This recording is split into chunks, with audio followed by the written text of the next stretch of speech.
sahabat Alia, kita ketemu lagi dan sekarang saya bersama 3 dokter muda. Ada dokter muda Rian. Yes. Ya, asli mana dokter muda? Saya asli Banyuwangi. Banyuwangi, Jawa Yeah. Timur aja. Jawa Timur aja. Kemudian ada dokter muda Wina. Wina, dari mana? Saya dari Klaten, Jawa Tengah. Oh, Jawa Timur, Jawa Tengah. Nih jangan-jangan Jawa Barat nih. Waduh. Oh, bukan ya? Lebih ke timur lagi. Oke. Nggak sampai ya? Nggak sampai ya? Dari Jember, aku Talia. Dokter muda Talia dari Jember. Jadi Jember, Klaten, Banyuwangi. Yang makanannya beda ya dari Klaten ya. Biasanya lebih manis ya. Manis. Iya, betul. Kalau yang Jember gurih gitu kan. Gurih, asin. Asin, iya bener. Iya. Kalau Banyuwangi apa? Apa ya, campuran. Campuran ya. Oh iya, ada makanan khas Banyuwangi ini pecel rawon apa rawon pecel sih? Rawon pecel. Rawon pecel. Yeah. Jadi rawon terus dikasih Pecel, bumbu pecel. bumbu pecel. Itu menurutku aneh. Kalau Selera. Kalau Ian udah pernah nyoba? Pernah sih. Ya, enak-enak aja sih. Oh, enak-enak aja ya. Kalian udah pernah nyoba? Belum. Tapi emang pernah denger sih, Mbak. Pernah denger kan ya? Iya. Itu kan memang asli Banyuwangi ya. Rawon pecel. Aslinya mana nggak tahu ya, tapi memang banyak sih di Banyak di Banyuwangi. Banyuwangi. Kalau Yes. yang Banyuwangi asli tuh sego tempong biasanya. Oh, tempong. Banyuwangi Oh iya, sego tempong itu kan Itu juga benar. kayak lalapan tuh. Iya, Ya, benar. kayak Harus lalapan. ada wadahnya itu, tempongan itu. Oh, tempong itu berarti dari wadahnya. Setahu saya sih iya. Oh, makanya dibilangnya tempongnya. sego tempong. Iya, yang gitu. segitiga itu. Oh segitiga. Aku baru tahu malahan. Aku tahunya tuh sego tempong ya kayak lalapan, sambelnya agak mentah gitu loh, yang bukan digoreng gitu. Tapi kita nggak ngebahas kuliner.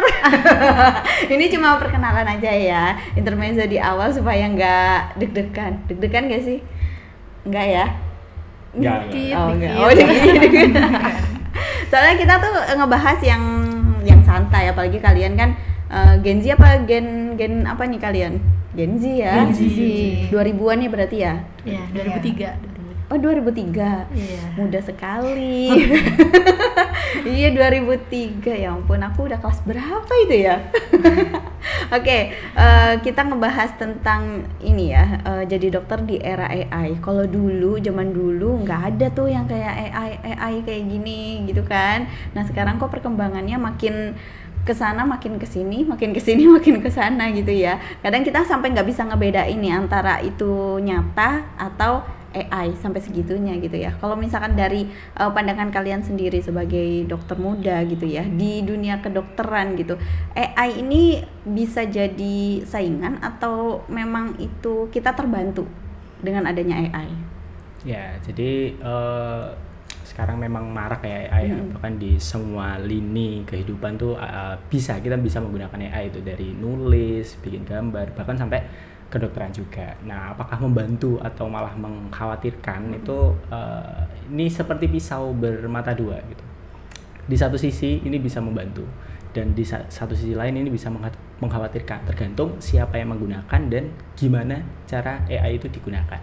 Nah, bisa membantu di kondisi-kondisi apa? Contohnya ketika kita mau menganalisa data dalam jumlah besar, karena memang itu pekerjaan AI kan, seperti kita tahu ya, memang dia menganalisa data. Terus juga mungkin membantu dalam pembuatan penulisan administratif gitu. Ini sangat membantu nantinya, kedepannya sangat bisa menurut saya.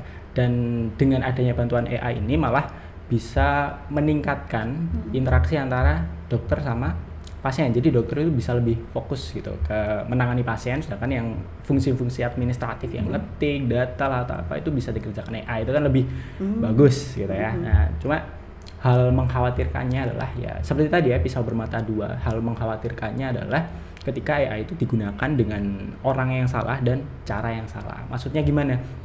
Ketika AI itu digunakan dengan sembarangan, output yang dihasilkan itu bisa jadi nggak sesuai dengan yang kita minta gitu. Karena sampai saat ini AI itu masih belum bisa berpikir dengan sendirinya kayak di film Terminator kayak gitu kan, itu bisa kerja sendiri ya. Sedangkan sekarang sangat berdasarkan pada prompt atau input yang kita masukkan gitu ya. Sehingga ketika input atau promptnya itu nggak sesuai konteks klinis, bisa jadi malah berbeda dengan apa yang kita maksud gitu. Jadi mengkhawatirkannya di situ.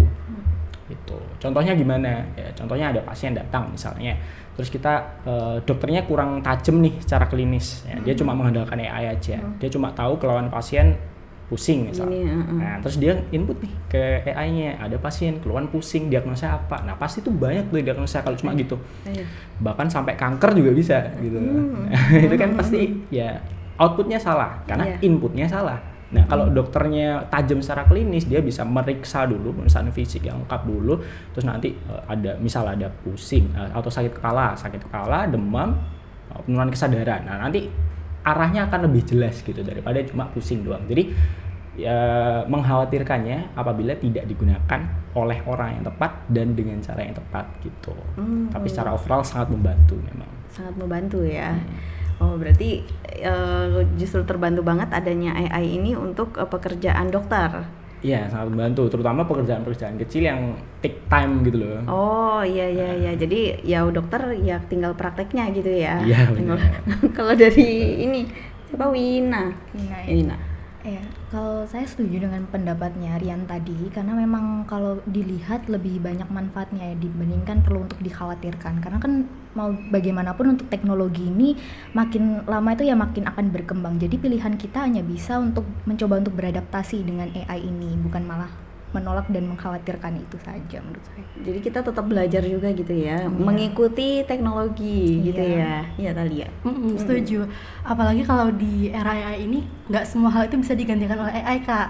Iya. Jadi tetap ada hal-hal yang masih membutuhkan skill-skill kemanusiaan. Jadi kayak kita pasti bakal terbantu banget sama AI, tapi kita nggak perlu khawatir karena AI dan manusia itu adalah dua hal yang berbeda kayak gitu. Oh iya, berarti ini tidak bisa dikatakan sebagai saingan ya? Atau bisa sih dikatakan sebagai saingan? Untuk saat ini sih belum bisa. Belum dikatakan nggak bisa ya. Mungkin kedepannya bisa. Oh, kita nggak kita nggak tahu ya, kita karena tahu. kita juga nggak kepikiran mungkin di zamannya saya kecil ada yang seperti ini gitu ya. Jadi untuk saat ini belum bisa. Cuma apakah kedepannya bisa kita belum tahu. Nah terus lebih kita anggap sebagai asisten aja sih, assisting kerja kita gitu. Jadi tetap main otaknya itu tetap, otak utamanya tetap dokternya gitu, Tetap bukan dokternya. AI-nya gitu ya. Oh, sama kayak apa yang kita input juga ya, kan pasti dari olah pikir kita gitu ya, gimana mendiagnosis si pasien gitu ya nggak sih? bahasa kesehatan kan saya gitu ya. Kalau dari Wina berarti bukan saingan ya? Bukan, kalau menurut saya lebih ke membantu dari tugas dokter itu tadi. Oh, enak berarti ya. Iya, selama ini masih enak sih, Kak. Masih enak ya. Kalau Nggak dari tahu di masa depan nanti Iya, apakah iya. lebih canggih atau lebih bikin saingan kayak gitu kan nggak ada yang tahu. Kalau dari pendidikan dokter sendiri yang kalian rasakan, maksudnya ngebantu apa enggak sih? Kalau dulu mungkin ya, kalau bayangan saya secara pikiran saya aja, dulu buku banyak banget gitu kan ya, kita harus baca buku gitu. Terus kalau sekarang udah ada AI, kayaknya di Google aja gampang gitu ya, kita pengen pengertian ini udah langsung keluarnya tuh banyak gitu, kita pengen skrip ini kita udah keluarnya banyak gitu. Kalau dari yang kalian rasakan selama ini ya perkuliahan gitu, karena kan di zaman kalian memang sudah ada AI kan ya, pas zaman kuliah ini gimana?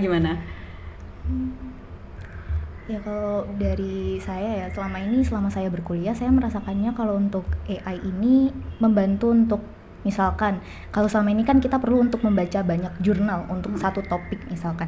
Dengan adanya bantuan AI ini, mereka itu sudah membantu untuk memfilter sekiranya jurnal mana yang sesuai dengan topik yang kita perlukan, sehingga kita hanya perlu untuk memilah mana yang sekiranya itu jurnalnya itu sesuai dengan apa yang kita mau, dan itu sangat membantu untuk mengurangi waktu yang kita gunakan. Kalau dari saya, jujur selama perkuliahan malah bingung bisa nggak ya jalan tanpa AI kayak gitu. Karena waktu perkuliahan banyak banget ngandelin AI, kayak tadi yang udah disebutin Wina tentang jurnal, kemudian juga kadang nyari-nyari buku itu juga bisa pakai AI kayak gitu, nyari-nyari materi singkat itu pakai AI. Bahkan untuk aku dulu waktu di perkuliahan tuh ada SPSS, yaitu buat penelitian gitu. itu aku dulu nggak tahu cara pakainya, dan itu aku belajarnya juga lewat AI kayak gitu. Oh iya, jadi sangat membantu sekali ya Sangat di membantu dunia sekali. perkuliahan gitu ya. Berarti anak-anak sekolah pun juga mungkin sangat terbantu dengan adanya AI ini ya. Iya, sangat terbantu memang. Memang AI sangat banyak membantu sih di kita perkuliahan juga, di matkul apapun, bahkan sampai kedokteran juga sangat membantu. Karena kalau dulu kan kita baca buku tebel-tebel gitu kan. Sekarang ya tetap baca buku, cuma kadang kalau kita belum paham, kita bisa minta tolong resumkan. Gitu. Jadi itu sangat membantu apa ya, memahami dalam waktu singkat, oh gini ternyata dari awal sampai akhir tuh tadi gini, terus kita bisa baca lagi gitu. Cuma memang nggak bisa sepenuhnya dari AI, karena kadang AI itu bikin-bikin gitu loh. Bikin-bikin klaimnya gitu kadang ngawur gitu kan. Nah, jadi memang kita harus tetap baca sendiri, cuma memang banyak terbantu dengan adanya ya itu gitu. Pernah ngerasain nggak yang tadi disebutkan oleh Rian sendiri gitu ya, ada yang loh kok ini aneh gitu, loh kok ini beda gitu pas mencari materi? Sering banget. Jadi kayak awalnya pengen biar yang cepet aja nih pakai AI aja. Terus waktu kita konfirmasi ke buku itu jawabannya udah beda, karena AI itu biasanya ngegabungin berbagai sumber kayak gitu. Iya. Sedangkan kalau di buku itu kan udah pasti ada guideline-nya kayak gitu. Jadi pasti yang utama kita ngambilnya dari yang udah ada sumbernya aja gitu kan. Jadi tetap ya, maksudnya patokannya ya kembali lagi ke buku. Cuma ini kan mencari solusi yang lebih cepat dulu. Terus nanti kalau misalkan ada sedikit yang loh kok aneh, baru dicek lagi gitu ya. Betul. Jadi tetap kalian beli buku ya. Tetap buku itu jendela dunia ya nggak sih? Setuju. Soalnya anak-anak zaman sekarang tuh kalau mau baca buku itu kan kayak udah males. Karena kan udah, apalagi Gen Alpha yang dari bayi oe udah dikasih HP gitu kan, jadi dia nggak mengenal yang namanya buku. Tapi zaman sekarang kan juga buku udah mulai banyak yang seru-seru ya buat anak kecil ya, balita, batita gitu. Jadi ya memang ya ini perkembangan zaman ya yang harus diikuti. Tapi kalau dari pelajaran sendiri gitu, dari pelajaran untuk kedokteran, untuk praktek gitu, pernah nggak sih dari dunia pendidikan dokter sendiri diajarin untuk penggunaan AI yang baik gitu, untuk memanfaatkan teknologi zaman sekarang dengan baik gitu? Kalau sampai saat ini sih yang saya rasakan masih belum ada integrasi AI secara langsung ke dunia pendidikan secara langsung, itu masih belum ada. Cuma mungkin dalam prakteknya ya siswanya itu yang belajar sendiri gitu cara menggunakannya gimana. Cuma memang belum ada pengajaran khusus ya. Nanti kalau pakai AI gini belum ada. Oh, belum ada. Gitu. Jadi ini ya, inisiatif ya? Iya, betul. kita belajar sendiri-sendiri. Karena emang kita pasti butuh AI, jadi mau nggak mau kita harus belajar AI kayak gitu. Tapi untuk sekarang kalau dari kurikulumnya emang mungkin belum ada yang mengajarkan AI kayak gitu. Tapi mungkin suatu saat ada ya. Iya mungkin ya, karena itu membantu sekali gitu kan ya, membantu sekali untuk yaitu mencari materi lebih mudah gitu. Tapi kalau kalian yang ngerasain sendiri, berarti memang sangat terbantu ya untuk AI ini ya? Sangat terbantu. Saking terbantunya kita sampai nggak bisa bayangin dulu orang 20 tahun yang lalu kalau belajar tuh gimana. Iya ya, karena sekarang udah kayak kerasa mudah gitu ya. Iya, benar kerasa banget. mudah. Oh iya sih ya. Dulu kita ya cuma patokannya buku segini gitu ya. Apalagi kuliah, skripsi tebel-tebel. Skripsi kalian tebel nggak sih? Lumayan lah ya. Itu cari referensinya juga dari AI atau kalau skripsi nggak bisa kalau dari AI? Kalau membantu cari referensi sih bisa ya, cuma memang nggak bisa sepenuhnya dari AI itu tadi, karena kadang bikin citasi itu yang bermasalah kan itu.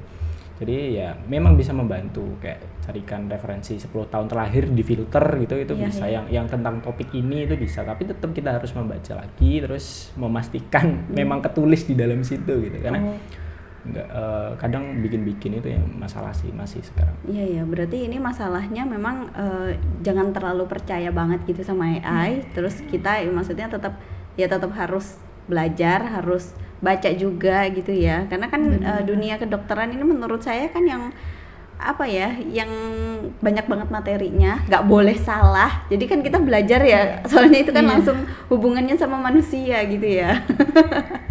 Kalau dari kalian sendiri, skill apa nih yang menurut kalian ini wajib dimiliki oleh dokter gitu ya di masa depan supaya tetap bisa mengimbangi lah dari adanya AI ini?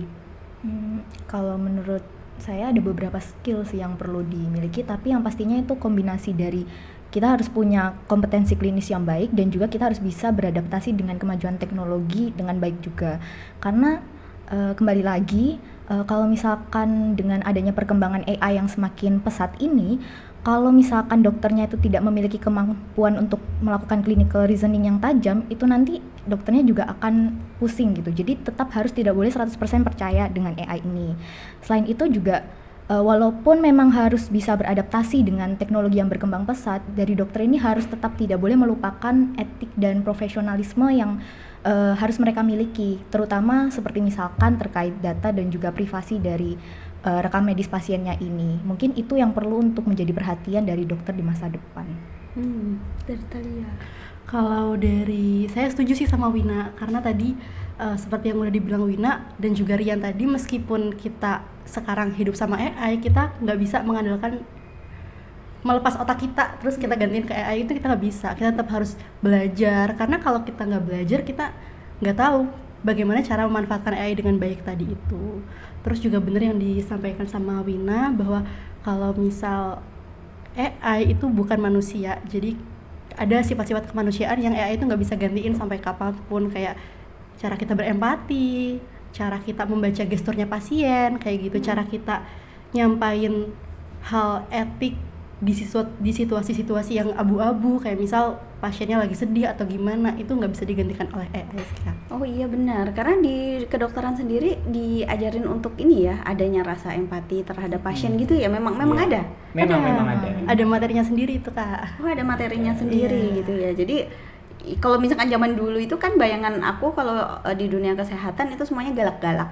Dulu zamannya masih kecil ya nggak sih, dokter galak, apalagi perawat gitu kan dulu. Tapi sekarang sudah berubah gitu ya, karena memang diajarin untuk adanya rasa empati ya.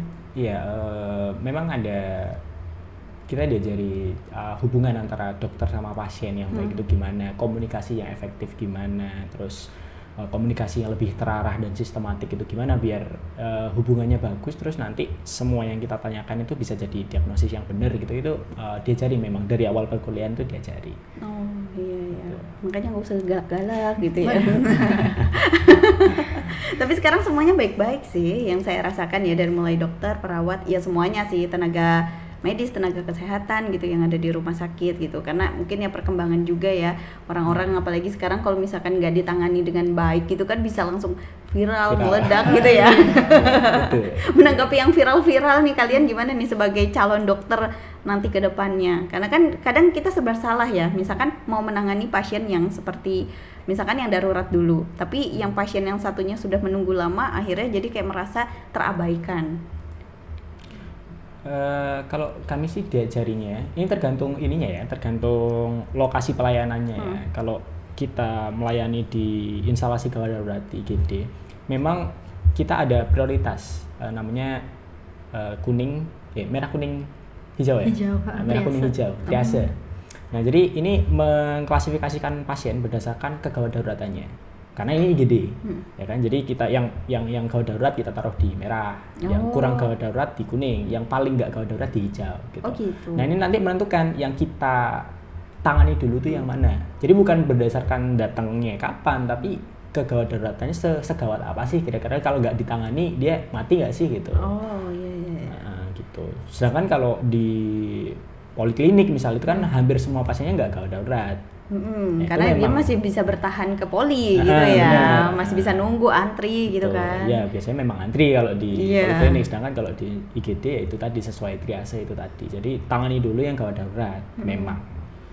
Ya kayak gitu kan sebenarnya juga nggak bisa ini lewat AI juga ya. Maksudnya kan itu ada perasaan dari dokternya sendiri yang melihat keadaannya seperti apa, terus akhirnya menanganinya harus seperti ini gitu. Jadi tidak bisa melibatkan AI juga ya. Iya bisa. Karena kembali lagi ke empati, rasa dari kita sendiri mau menanganinya tuh yang urgent tuh yang mana dulu gitu ya. Ya itu tadi makanya tadi penting, salah satu hal yang penting adalah clinical reasoning tadi. Jadi cara berpikir kita sebagai dokter tuh gimana sih ya, yang penting gitu biar kita tahu kira-kira ini gawat darurat atau enggak gitu. Karena kalau nggak punya clinical reasoning yang tepat pasti nggak tahu ini gawat darurat atau enggak gitu. Iya. Tapi kalau di IGD misalkan ada yang ngerasa perutnya sakit gitu ya, sakit banget. Terus ada juga yang mungkin baru datang dengan misalkan kecelakaan, tapi misalkan di kakinya yang luka gitu. Itu mana tuh yang didahuluin? Nah, Kalau kita kayak gitu. ada pemisahan dari atas ke bawah sebenarnya. Oh, Jadi iya. biasanya kalau ada pasien datang gitu ya, ada urutan pemisahannya. Biasanya kita assess, kita periksa A, B, C, D, E dulu. Mulai dari pernapasannya gimana, terus sirkulasi darahnya gimana, sampai kesadarannya, terus ada deformitas atau enggak, bla bla bla. Kita cari yang kira-kira penting di awal, itu namanya pemisahan awal apa? Primary survey. Nah, istilahnya itu primary survey. Jadi kalau dari primary survey itu nanti kelihatan mana yang lebih gawat darurat dari dua pasien itu tadi. Ya kalau yang satu kelihatan lebih gawat darurat ya kita tangani yang lebih gawat darurat itu dulu gitu. Jadi bukan karena lukanya aja.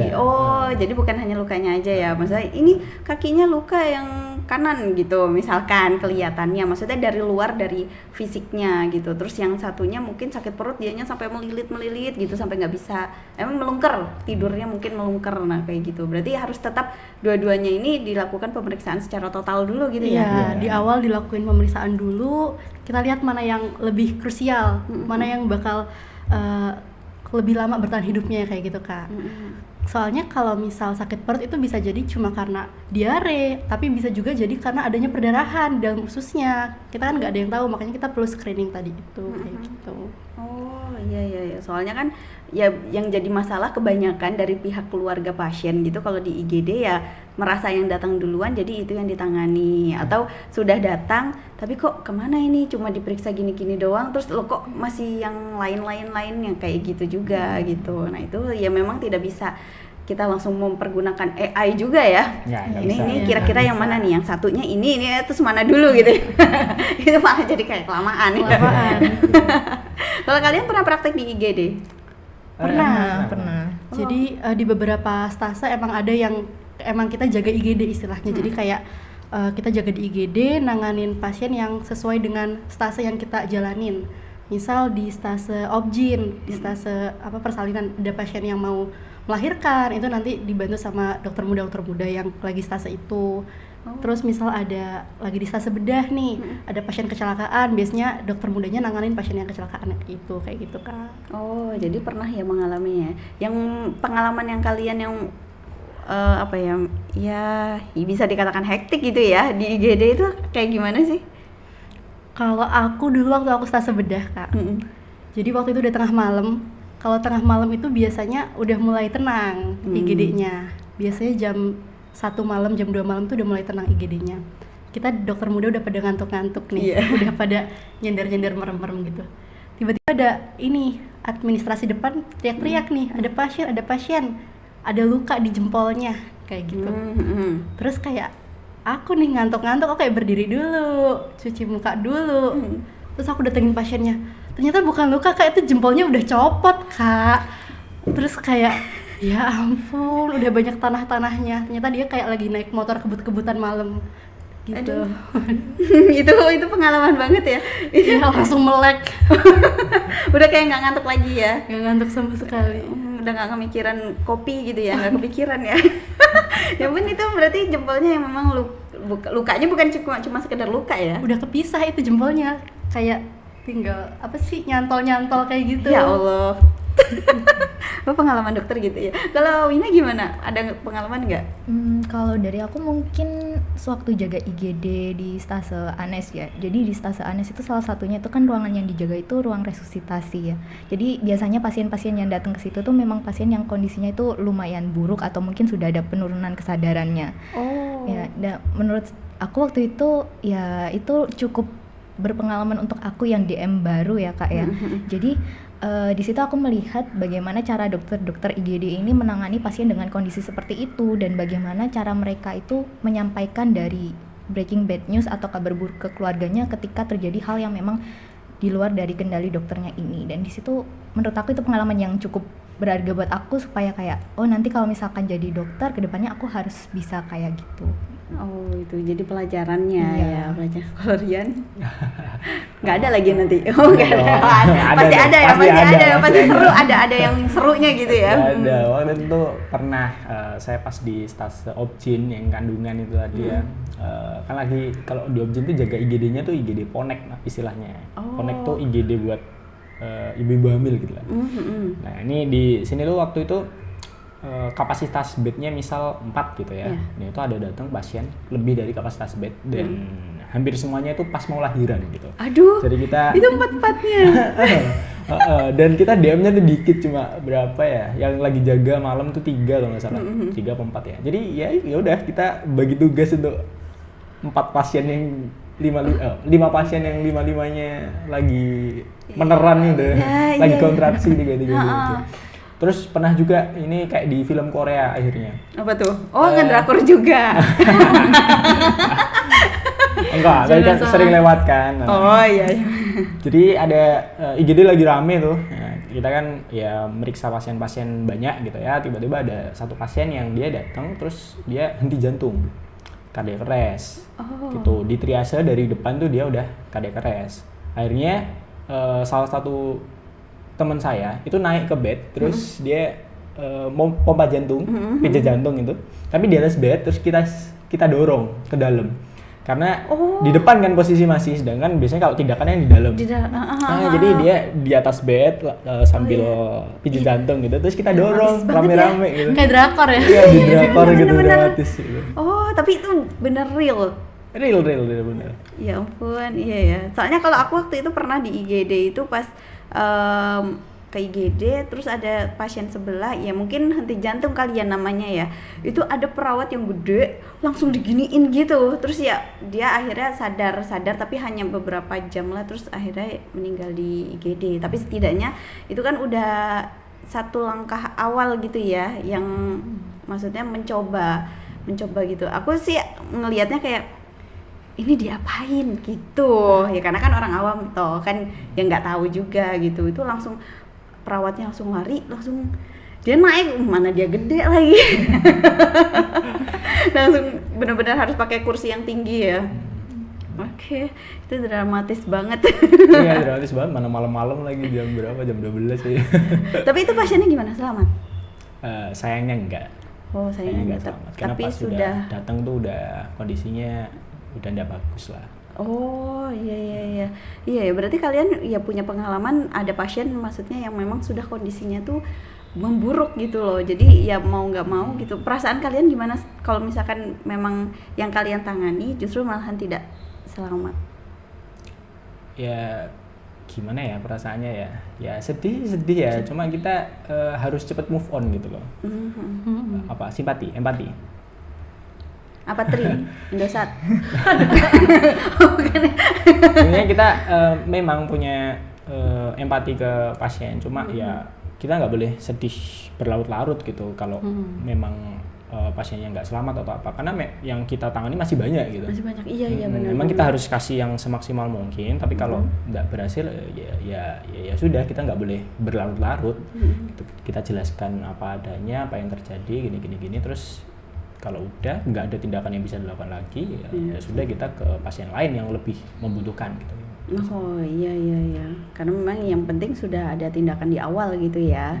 Kalau dari kalian sendiri gitu ya, keberadaan AI ini bisa nggak sih mengubah hubungan antara dokter sama pasien gitu? Apalagi kalau misalkan ada yang tadi mungkin semuanya tergantung sama AI gitu. Kalau mengubah hubungan pasien sama dokter, sebenarnya AI ini bisa bikin dua nih Kak. Bisa bikin dokter sama pasien ini lebih dekat, atau bikin pasien sama dokter ini lebih renggang. Oh gitu. Kenapa? Karena yang pertama tadi, kalau bikin lebih dekat, karena AI ini ngebantu dokter buat analisis data, buat melakukan pemeriksaan, ngebaca algoritma. Jadi dokter ini punya lebih banyak waktu sama pasien. Kita punya waktu lebih banyak buat ngerti kondisi pasien kayak gitu, komunikasinya lebih lama. Tapi AI ini juga bisa bikin dokter sama pasien ini lebih renggang. Kenapa? Karena itu tadi cara pemanfaatan AI-nya salah, jadi dokter cuma nyampain hasil sesuai dari AI, jadi nggak terbangun lah komunikasi antara dokter dan pasiennya kayak gitu. Dan kita sebagai dokter pastinya harus pakai AI buat yang pertama tadi, supaya hubungan pasien sama dokternya itu bisa lebih dekat dan lebih rapat kayak gitu. Jadi untuk penyampaiannya pun juga harus dari kita sendiri gitu ya. Maksudnya gimana mengolah bahasa, mengolah kalimat gitu. Nggak bisa yang benar-benar kayak kopas banget sama AI gitu ya. Nah, karena kalau kopas banget sama AI ya mereka bisa searching Sendiri, sendiri di rumah gitu, nggak perlu ke dokter gitu ya. Iya benar ya. Zaman sekarang sebenarnya emang lebih memudahkan gitu. Tapi ya kita tetap sama orang-orang yang memang sudah faknya di situ gitu ya. Kita sakit apa ya kita larinya ya ke dokter gitu. Kadang kan di zaman sekarang langsung aja misalkan obat sakit kepala gitu. Itu udah macam-macam tuh. Padahal kan kita sendiri nggak tahu ya sakit kepalanya itu karena apa. Gitu. Kalau berobat sih mungkin ya itu tadi ada dari awal sampai akhir ada pemeriksaan gitu ya. Benar banget. Sebenarnya kalau misal kita, siapa sih pasien yang sebelum ke dokter nggak searching dulu Kak di AI? Sekarang kayak kita ke dokter udah tahu nih, kayaknya kanker, kayaknya apa, karena di jawaban di AI itu pasti luas banget kan. Nah, dokter di sini tuh ngebantu buat mempersempit.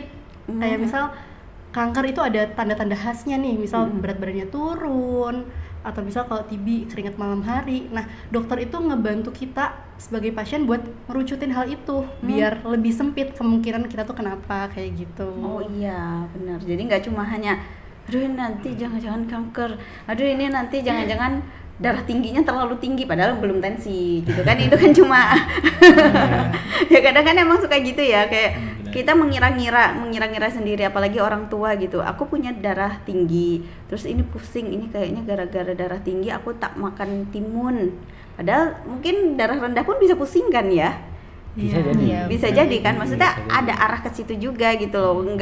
Nggak harus yang kita mereka-reka sendiri yang makan timun kayak, atau ini kayaknya aku darah rendah jadi aku makan ikan asin gitu. Itu sih kayaknya enak ya. Pakai sambal tempong ya. Kembali lagi ke makanan. Lapar ya. Oh, belum sarapan kamu? Ini belum. Waduh. Oh, dia paling IF paling. Apa ya? Intermittent fasting. Enggak lah, kan biasanya kan cewek gitu ya, diet gitu. Apa diet juga bisa ya sebenarnya pakai AI juga, panduan diet? Bisa kayaknya ya. Kadang suka nyari kayak tips diet biar turun 3 kilo. Saya langsung keluar tuh. Ya padahal disuruh olahraganya mager. Iya. Padahal mungkin di AI udah ditulis olahraga. Betul. Gitu ya. Mengurangi makan apa gitu yang karbonnya banyak atau meningkatkan yang makanan banyak mengandung protein gitu. Tapi disuruh olahraganya skip. Iya. Makanannya tepung-tepungan, gorengan. Ya mungkin bisa bantunya itu AI ngitungin itu kalori, yang dibutuhkan harian berapa, terus dari makanan yang kita makan kalorinya berapa, nanti defisit atau surplus kalorinya. Itu mungkin bisa dihitung buat bantu diet ya. Nah, itu berarti manfaatnya. Memanfaatkan AI yang benar ya mungkin dari situ ya. Betul. Tapi kan kita juga bingung ya mau ngitung-ngitung kalorinya. Satu bakwan itu berapa? Nah itu kan beda-beda ya. Porsinya ada yang segini, ada yang segini. Beda penjual, beda kalori. Nah, itu dia. Padahal kita senengnya bakwan bisa ngambil 5 gitu ya. Terus nanti bilangnya bayarnya 2 gitu. Kayak Telepon siapa itu kan? itu zaman dulu banget ya. Kalau di kalian kan udah nggak ada ya. Gen Z nggak mengenal itu ya. Kalau milenial mungkin ada yang sering ke warkop gitu. Oke, apa nih pesan dari kalian sebagai dokter muda untuk mahasiswa kedokteran yang yang mungkin baru masuk atau mungkin ada kepikiran pengen jadi dokter gitu ya, supaya nggak ketinggalan dari AI dan juga memanfaatkan AI dengan positif? Pesan buat mahasiswa kedokteran dan juga buat siapapun yang baru mulai terjun ke dunia dokter, yaitu dokter muda. Pesannya adalah wajar sih kalau kita ini cemas ya sama kondisi sekarang banyak AI, karena yang namanya teknologi itu pasti terus berkembang Kak. Terus juga saingan itu makin susah, tapi masa depan juga nggak pasti gitu rasanya. Iya. Setuju, karena kita nggak tahu AI bakal berkembang segimananya. Cuma sebenarnya yang perlu kita ingat, yang perlu kita andalkan adalah mau segimanapun AI, keunggulan kita itu cuma satu, kita manusia, dia bukan. Dan itu adalah hal yang nggak bisa disaingin oleh AI kayak gitu. Jadi pesannya buat teman-teman semuanya, tetap belajar, pahamin AI, nggak apa-apa, it's okay. Dan itu tadi, tetap bangun rasa empati kita, sifat kemanusiaan kita. Itu juga sekarang bukan cuma skill penunjang doang, tapi lebih ke kompetensi utama kita aja sebagai dokter kayak gitu. Dan Wina? Kalau dari saya mungkin pesannya adalah ya sama, karena perkembangan teknologi semakin pesat, yang nggak bisa dipungkiri juga kita harus bisa beradaptasi. Jadi pesannya beradaptasilah dengan AI, tapi jangan 100% percaya dengan AI itu dengan blind. Jadi harus tetap bisa melakukan verifikasi, memilah-milah mana yang betul dan mana yang tidak, supaya tidak dijerumuskan oleh AI ini sendiri. Nggak boleh ketergantungan banget gitu Iya, ya. betul. Rian? Kalau pesan saya, ikuti perkembangan teknologi ya, karena ya mau gimana pun memang kita harus selalu mengikuti perkembangan teknologi agar nggak ketinggalan. Terus kalau jadi dokter, terutama buat yang masih mahasiswa ya, perkuat modal utama kita adalah anamnesis sama pemeriksaan fisik. Ya, karena itu yang nggak bisa dilakukan AI. AI itu bisa mengolah data yang kita masukkan, tapi nggak bisa meriksa pasien. Iya, Gitu kan? Yang bisa meriksa pasien ya kita ya. Jadi kita harus tajam di situ ya, biar ya tetap bisa menjadi dokter yang baik gitu. Gitu ya, oke. Terima kasih banyak ya ngobrolnya pagi hari ini. Silahkan abis ini kalian bisa sarapan atau ngopi. Makan nasi Makan tempong. bakwan. Oh, makan bakwan. Kamu rencana makan apa? Pecel rawon? Udah tahu belum? Nggak ada. Kalau laki-laki nggak ada rencana ya. Oh ya, langsung aja gitu Ada ya. di pinggir beli. Iya, kalau perempuan kan biasanya ayo abis ini kemana gitu ya, makan apa gitu. Satu kos nggak? Enggak. Beda semua gitu. Oh, beda semua. Oh iya, berarti ya agak susah ya untuk menyatukan gitu. Oke, terima kasih banyak dokter muda. Semoga sukses ke depannya. Terima kasih Jadi banyak, dokter Kak. yang baik hati. Amin. Amin.